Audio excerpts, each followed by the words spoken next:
ఆనంది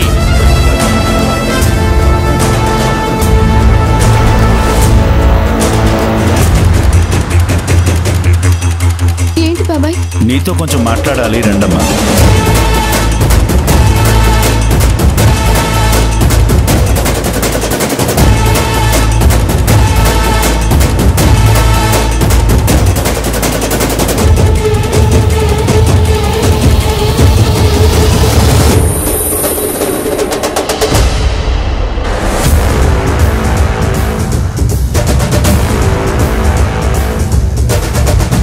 అమ్మ ఆనంది, సౌందర్య వాళ్ళ అమ్మమ్మ గారు తీర్థయాత్రకు వెళ్ళారట. 4 రోజుల వరకు రారట. అప్పటి వరకు తను మన హాస్టల్లో ఉంచమని వార్డెన్ మేడం గారు చెప్పారు.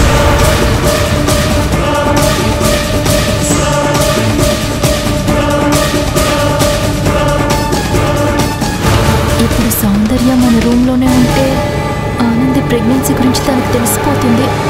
తనకు తెలిస్తే హాస్టల్ గవర్నమెంట్స్ మొత్తం టనుకేసి డబ్బు కొట్టి మరీ చెప్తుంది. ఇప్పుడు ఏం చేద్దాం?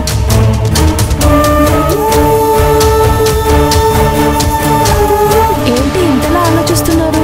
నేను మీ రూమ్లో ఉండటం మీకు ఇష్టం లేదా? అయ్యో అలా ఏం లేదు సౌందర్య. మరి పక్కలో బల్లం ఉన్నట్టు అంతలా భయపడతారేంటి? ఏదో ఒక బ్యాగ్ పెట్టుకోవడానికి ఒక అల్మారా, నా నసబిండానికి కాస్త మీ చెవులుంటే చాలు కదా. అంతకు మించి ఇంకేం ఆశించను. ఏంటానంది, నేను నీతో ఉంటే నీకేమన్నా అభ్యంతరమా? అలా ఏం లేదు, నువ్వు మాతోనే ఉంటావు. ఏంటానంది? పాపం తను మాత్రం ఎక్కడికని వెళ్తుంది?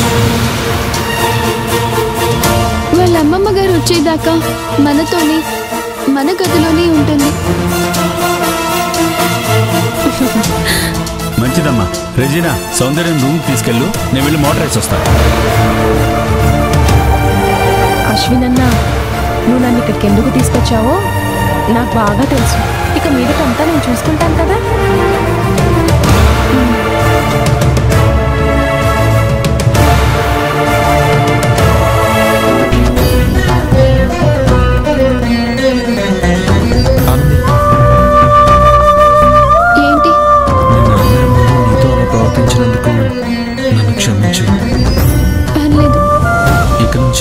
నీ గురించి నాకు అన్ని విషయాలు తెలుస్తాయి.